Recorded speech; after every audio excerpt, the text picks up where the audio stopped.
हे स्वर्गीय पिता, हे प्रभु यीशु मसीह, इस रात के समय मैं आपके पावन चरणों में आता हूं। दिन भर की सारी थकान, सारी उलझने, सारे बोझ लेकर मैं आपके सामने झुकता हूं। प्रभु, आप मेरे दिल को जानते हैं, मेरी सोच को समझते हैं, मेरी कमजोरी को पहचानते हैं और मेरी जरूरतों को जानते हैं। यही कारण है कि मैं आज रात आपको पुकारता हूं। प्रभु, मेरी सुनिए, मेरी मदद कीजिए, मेरे जीवन को बदल दीजिए। हे प्रभु यीशु, जब रात का अंधेरा छा जाता है, जब सारे लोग विश्राम के लिए लेट जाते हैं, तब भी आप कभी नहीं सोते, आप कभी नहीं थकते। आपकी आंखें हमेशा हम पर लगी रहती हैं। प्रभु, जब मैं सोने जाता हूं, मेरा डर, मेरी चिंता, मेरी बीमारी, मेरे संघर्ष सब मुझे घेर लेते हैं। लेकिन आज रात मैं घोषणा करता हूं, मैं अकेला नहीं हूं, मेरे साथ मेरा यीशु है। हां प्रभु, आप मेरे साथ हैं।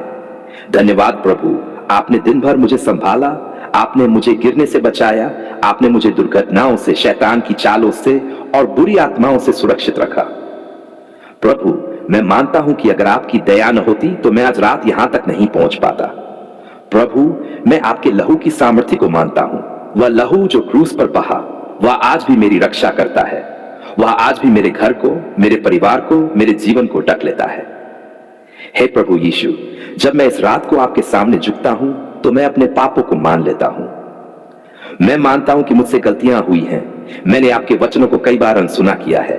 मैंने अपनी इच्छाओं में बहकर आपके मार्ग को छोड़ा है। प्रभु, क्षमा कीजिए, मेरे दिल को शुद्ध कीजिए, मेरे मन को पवित्र कीजिए। प्रभु, मुझे ऐसा जीवन दीजिए जो आपके योग्य हो, ताकि जब मैं कल सुबह उठूं तो मैं नया मनुष्य बनकर उठूं। प्रभु, आज रात मैंने परिवार के लिए प्रार्थना करता हूं। मेरे बच्चे, मेरे माता पिता, मेरे भाई बहन सब आपके हाथ में हैं। प्रभु, अगर कोई बीमार है तो उसे चंगा कर दीजिए। अगर कोई रो रहा है तो उसके आंसू पोंछ दीजिए। अगर कोई परेशान है तो उसके मन को शांति दीजिए। प्रभु, शैतान की हर जंजीर को तोड़ दीजिए। हर जादू टोना, हर बंधन, हर डर, हर श्राप को अपने नाम से मिटा दीजिए, क्योंकि आपके नाम से बढ़कर कोई नाम नहीं है। हे यीशु, जब मैं बिस्तर पर लेटता हूं तो मेरे चारों ओर आपके स्वर्गदूतों की छाया हो, मेरे कमरे में आपकी ज्योति हो, मेरी नींद में आपका शांति भरा स्पर्श हो। प्रभु, मैं चाहता हूं कि मेरी आत्मा, मेरे सपने, मेरे विचार सब आपके अधीन रहें। शैतान को कोई अधिकार न मिले, कोई डर मुझे न सताए, कोई बुरा सपना मुझे न छुए, क्योंकि मैं आपके लहू से ढका हूं। प्रभु, आज रात मैं उन सभी के लिए प्रार्थना करता हूं जो दुख में है। कोई अस्पताल में है, कोई रो रहा है, कोई भूखा है, कोई अकेला है। प्रभु, आप सबके पिता हैं, उनकी सहायता कीजिए, उनके आंसू पोंछ दीजिए, उनके लिए रास्ता खोल दीजिए। प्रभु, आप कहते हैं मैं तुझे कभी न छोड़ूंगा और न तजूंगा। हां प्रभु, आज रात ये वादा हर दुखी पर पूरा हो। हे प्रभु यीशु, मैं आपसे विनती करता हूं, मेरे भविष्य को आपके हाथ में रख दीजिए। कल का दिन आपके बिना मैं नहीं चाहता। प्रभु, आप मेरे मार्गदर्शक बनिए, आप मेरे जीवन का प्रकाश बनिए। मैं अपनी योजनाओं को आपके चरणों में रखता हूं और कहता हूं, हे प्रभु, जैसा आपकी इच्छा है वैसा ही मेरे जीवन में हो। प्रभु, मेरे दिल में शांति दीजिए, मेरी आत्मा में विश्राम दीजिए, मेरे मन को चिंता से मुक्त कीजिए और मुझे इस रात आपकी गोद में सुरक्षित सुला दीजिए। धन्यवाद प्रभु, आपने मेरी प्रार्थना सुनी।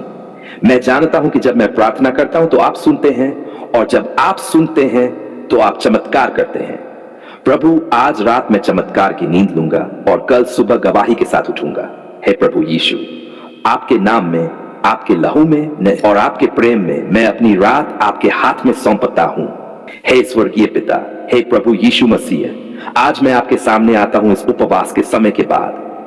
प्रभु, आपने मुझे सामर्थ्य दी, आपने मुझे अपने वचन में स्थिर रखा, आपने मुझे भूख और प्यास के बीच भी आपकी उपस्थिति का स्वाद चखाया। धन्यवाद प्रभु कि आपने मुझे उपवास के द्वारा और भी निकट खींच लिया। उपवास कोई साधारण बात नहीं है, यह आत्मा की भूख है, यह शरीर को वश में करना है, यह आपकी खोज में डूब जाना है। प्रभु, जब मैं उपवास तोड़ने की बात सोचता हूं तो मैं आपसे मार्गदर्शन चाहता हूं, क्योंकि केवल शरीर को खाना देना ही उद्देश्य नहीं है, बल्कि आत्मा को भी आपके वचन से तृप्त करना जरूरी है।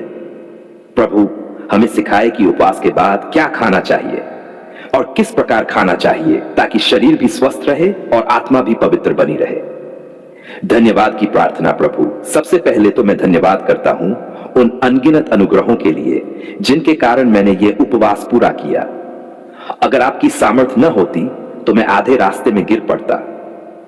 प्रभु, अब जब मैं भोजन करने जा रहा हूं तो मुझे आपकी पवित्रता की याद दिलाए। मुझे याद दिलाए कि खाना केवल पेट भरने के लिए नहीं है, बल्कि यह आपके आशीर्वाद का हिस्सा है। प्रभु, उपवास के बाद पहला ग्रास कैसा हो, हे यीशु। जब मैं पहला ग्रास अपने मुंह में डालूं तो वह आपके हाथों से मिला हुआ लगे, चाहे वह रोटी हो, फल हो, खिचड़ी हो या सूप। प्रभु, मैं जानना चाहता हूं कि वह आपका आशीर्वाद है। उपवास के बाद शरीर को धीरे धीरे भोजन की आदत डालनी चाहिए। हमें लालच नहीं करना चाहिए, ज्यादा खाने की जल्दी नहीं करनी चाहिए, क्योंकि यह शरीर आपकी देन है। प्रभु, सिखाइए कि मैं साधारण भोजन से शुरू करूं, हल्के फल, सब्जियां, दाल का पानी, सूप, और धीरे धीरे सामान्य भोजन तक पहुंचूं। फलों के लिए धन्यवाद। पिता परमेश्वर, आपने धरती पर हर प्रकार का फल दिया, केला, सेब, अंगूर, संतरा, पपीता। ये सब केवल स्वाद ही नहीं बल्कि स्वास्थ्य और शक्ति का स्रोत हैं। उपवास के बाद जब मैं फल खाता हूं तो यह मेरे शरीर को ठंडक देता है और मुझे ताजगी देता है। प्रभु, मैं प्रार्थना करता हूं कि हर उस व्यक्ति को जो उपवास करता है वह भी इन आशीषों को प्राप्त करे। हल्के भोजन की प्रार्थना। प्रभु यीशु, आप जानते हैं कि उपवास के बाद शरीर कमजोर होता है, पेट खाली होता है और तुरंत भारी खाना हानिकारक हो सकता है। इसलिए प्रभु, हमें सिखाए कि हम हल्के भोजन जैसे दलिया, खिचड़ी, मूंग दाल का पानी या सब्जियों का सूप से शुरुआत करें। जब मैं इस भोजन को ग्रहण करूं तो मेरा शरीर मजबूत हो, मेरी आत्मा आभारी हो और मेरी जिंदगी आपकी गवाही बने। पानी और दूध के लिए धन्यवाद है प्रभु, आपने पानी को जीवन का स्रोत बनाया है। उपवास में जब मैंने पानी पिया तो मेरी आत्मा ने राहत पाई। अब उपवास के बाद भी मैं पानी को पहले स्थान पर रखूंगा, और यदि दूध उपलब्ध हो तो प्रभु वह भी शरीर को शक्ति देगा। धन्यवाद प्रभु कि आपने ये सरल परंतु अद्भुत आहार हमें दिया। लालच से बचाने की प्रार्थना। प्रभु, उपवास तो आत्मा को संयम सिखाता है, परंतु जब भोजन का समय आता है तो कई लोग लालच में अधिक खा लेते हैं और फिर बीमार पड़ जाते हैं। प्रभु, मैं आपसे प्रार्थना करता हूं, मुझे लालच से बचाइए, मुझे आत्म संयम सिखाए, ताकि मैं केवल उतना ही खाऊं जितनी जरूरत है, न कि अपनी इच्छाओं के पीछे भागूं। सामान्य भोजन की ओर बढ़ने की प्रार्थना है यीशु। जैसे जैसे शरीर पुनः शक्ति पाता है वैसे वैसे हम सामान्य भोजन की ओर लौटते हैं। रोटी, सब्जी, दाल, चावल। प्रभु, इन सबको पवित्र कीजिए। जब मैं खाऊं तो मेरे शरीर में आपकी सामर्थ्य काम करे, मेरी हर सांस, हर कोशिका, हर शक्ति आपके नाम की गवाही दे। मीठे स्वाद के लिए धन्यवाद प्रभु, आपने शहद दिया, गुड़ दिया, फल दिए। मीठा स्वाद आपके प्रेम की तरह है जो कड़वाहट को दूर करता है। प्रभु, जब मैं मीठा खाऊं तो मुझे याद दिलाए कि आपकी कृपा भी मीठी है, आपकी दया भी मधुर है और आपका प्रेम भी अनंत है। प्राकृतिक आहार की प्रार्थना है पिता परमेश्वर। आजकल लोग कृत्रिम और अस्वस्थ भोजन की ओर भागते हैं, लेकिन उपवास के बाद आप हमें सिखाते हैं कि हम प्राकृतिक आहार पर ध्यान दें। ताजे फल, हरी सब्जियां, अनाज। प्रभु, ये सब आपके हाथ का दिया हुआ है और ये हमारी आत्मा और शरीर दोनों को ताजगी देता है। आत्मिक आहार की प्रार्थना है प्रभु यीशु। जैसे शरीर को भोजन चाहिए वैसे ही आत्मा को भी भोजन चाहिए। आपका वचन ही वह रोटी है जो हमें जीवित रखती है। प्रभु, जब मैं रोटी खाऊं तो मुझे याद रहे कि मनुष्य केवल रोटी से नहीं परंतु हर एक वचन से जीवित रहेगा जो परमेश्वर के मुंह से निकलता है। प्रभु, हर भोजन के साथ मैं आपका वचन भी ग्रहण करूं ताकि मेरा शरीर भी तृप्त हो और मेरी आत्मा भी जीवित रहे।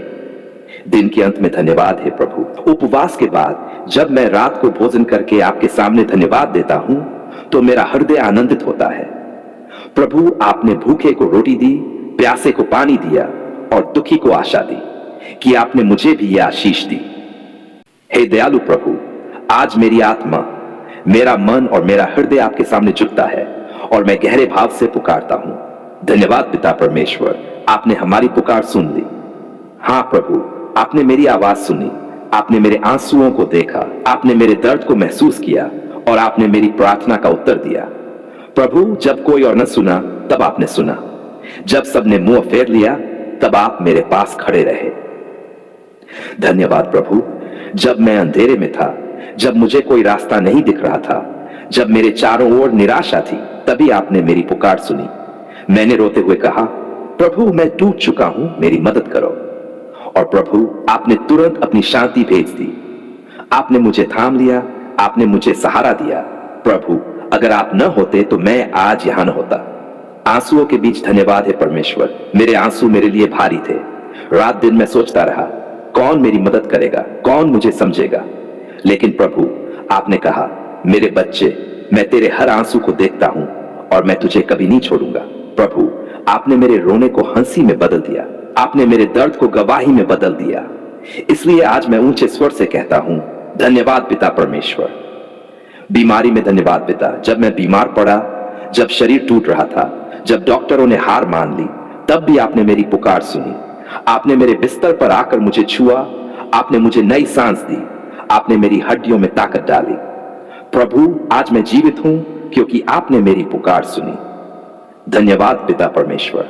कर्ज और गरीबी में धन्यवाद है प्रभु। जब कर्ज का बोझ मुझे दबा रहा था, जब गरीबी ने मेरे घर को घेर लिया था, जब चूल्हा बुझा हुआ था, तब आपने मेरी पुकार सुनी। प्रभु आपने लोगों के दिलों को हिलाया, आपने मेरे लिए रास्ता खोला, आपने मेरे घर में अन्न भर दिया। प्रभु आज मैं भूखा नहीं हूं क्योंकि आपने मेरी पुकार सुनी। धन्यवाद पिता परमेश्वर। शांति के लिए धन्यवाद प्रभु यीशु।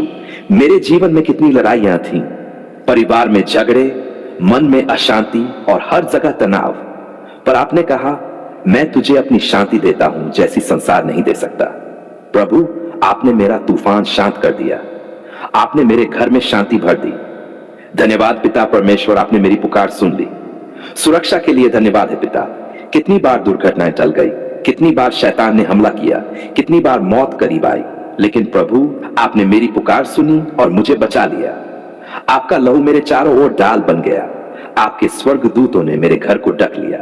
प्रभु अगर आप न होते तो मैं कब का मिट गया होता। धन्यवाद पिता परमेश्वर। परिवार के लिए धन्यवाद पिता परमेश्वर। मैं अपने परिवार के लिए आपका धन्यवाद करता हूं। जब मेरे बच्चों के लिए प्रार्थना की आपने सुनी, जब माता पिता के लिए पुकारा आपने सुनी, जब भाई बहन के लिए प्रार्थना की आपने सुनी। प्रभु आज मेरा परिवार आपके हाथों में सुरक्षित है। धन्यवाद पिता परमेश्वर, आपने हमारी पुकार सुन ली। आध्यात्मिक जीवन के लिए धन्यवाद है प्रभु। आपने केवल मेरे शरीर को ही नहीं बल्कि मेरी आत्मा को भी छुड़ाया। जब मैं पाप में फंसा था, जब मैं अंधकार में खो गया था, तब आपने मेरी पुकार सुनी। आपने मुझे क्षमा दी, आप मुझे नया जीवन दिया, आपने मुझे अपने पुत्र यीशु मसीह के लहू से शुद्ध किया। प्रभु आज मैं आपका संतान कहलाता हूं क्योंकि आपने मेरी पुकार सुनी। धन्यवाद पिता परमेश्वर। रात के समय धन्यवाद प्रभु। जब रात को सब सोते थे तब मैं रोता था, अंधेरे में मुझे डर लगता था, लेकिन आपने मेरी पुकार सुनी और मेरे पास आ गए। आपने कहा, मत डर, मैं तेरे साथ हूं। प्रभु आपने रात को भी मेरे लिए उजाला बना दिया। धन्यवाद पिता परमेश्वर। सुबह के समय धन्यवाद है प्रभु। हर सुबह जब मैं उठता हूं और सांस लेता हूं तो यह आपका ही उत्तर है। यह गवाही है कि आपने मेरी पुकार सुन ली। प्रभु हर नया दिन आपकी दया का चिन्ह है। धन्यवाद पिता परमेश्वर कि आपने मुझे नया जीवन, नई आशा और नया अवसर दिया। गवाही की प्रार्थना है प्रभु। आज मैं ये प्रार्थना करता हूं कि मेरी जिंदगी गवाही बने। हर कोई जब मुझे देखे तो कहे, सचमुच इसने परमेश्वर से पुकारा और परमेश्वर ने सुनी। प्रभु मुझे ऐसा जीवन जीने दीजिए जो केवल आपके नाम की महिमा लाए। अंतिम धन्यवाद है पिता परमेश्वर। आज मेरी आत्मा गाती है, मेरा मन नाचता है और मेरा हृदय कहता है, धन्यवाद धन्यवाद। आपने मेरी पुकार सुनी, आपने मेरे आंसू पोंछे, आपने मेरे जीवन को नया बना दिया। प्रभु मैं अपने हर दिन, हर सांस, हर पल को आपके चरणों में समर्पित करता हूं। धन्यवाद पिता परमेश्वर, आपने हमारी पुकार सुन ली। आमीन आमीन आमीन।